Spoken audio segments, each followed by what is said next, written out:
Hello everyone, welcome to tasty dish by Sethu Palaniappan. இன்றைக்கி நிலக்கடலை வச்சு சுண்டல் ரெசிபி தான் பார்க்க போகிறோங்க, நவராத்திரி ஸ்பெஷலாக. இந்த ரெசிபி செய்கிறதுக்கு 1 கப் நிலக்கடலை எடுத்துருக்கிறேன். இதை 3 மணி நேரத்துக்கு ஊற வச்சு எடுத்துக்கலாம். நிலக்கடலை நல்லா ஊறிடுச்சு. இப்போ தண்ணியை வடிச்சிட்டு குக்கரில் சேர்த்துக்கலாம். கடலை வேகிறதுக்கு தேவையான அளவு தண்ணி சேர்த்துக்கிட்டு இருக்கேன். இப்போ இதில் உப்பு சேர்த்துக்கிறேன். இப்போ குக்கரை மூடி 3லேருந்து 4 விசிலுக்கு வேக விட்டு எடுத்துக்கலாம். நிலக்கடலை நல்லா குக் ஆகிடுச்சு. இப்போ தண்ணியை வடிச்சிட்டு எடுத்து வச்சுக்கலாம். இப்போ நிலக்கடலை சுண்டல் தாளிச்சிக்கிறதுக்கு ஒரு கடாயில் எண்ணெய் விட்டுருக்குறேங்க. அப்புறம் இதில் கடுகு சேர்த்துக்கிறேன்.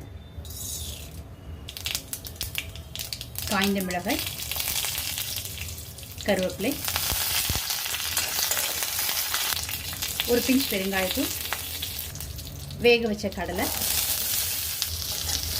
நல்லா கலந்து விட்டுக்கலாம். உப்பு ஏற்கனவே சேர்த்துருக்குறேங்க. கடலை வேக வைக்கும்போது தேவைப்பட்டால் பார்த்து சேர்த்துக்கோங்க. இப்போ இதில் சுண்டல் பொடி சேர்த்துக்கிறேங்க. உங்கள் விருப்பத்துக்கு ஏற்ற மாதிரி சுண்டல் பொடி சேர்த்துக்கோங்க.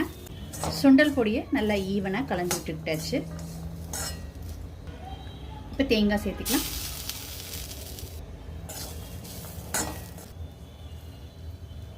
நிலக்கடலை சுண்டல் ரொம்ப சூப்பராக ரெடி ஆகிடுச்சுங்க. நீங்கள் கண்டிப்பாக ட்ரை பண்ணி பாருங்கள். இந்த நவராத்திரிக்கு இது நெய்வேத்தியமாக சுவாமிக்கு செஞ்சு வைக்கலாங்க. நீங்கள் ட்ரை பண்ணிவிட்டு உங்களோட கமெண்ட்ஸை சொல்லுங்கள். தேங்க்யூ.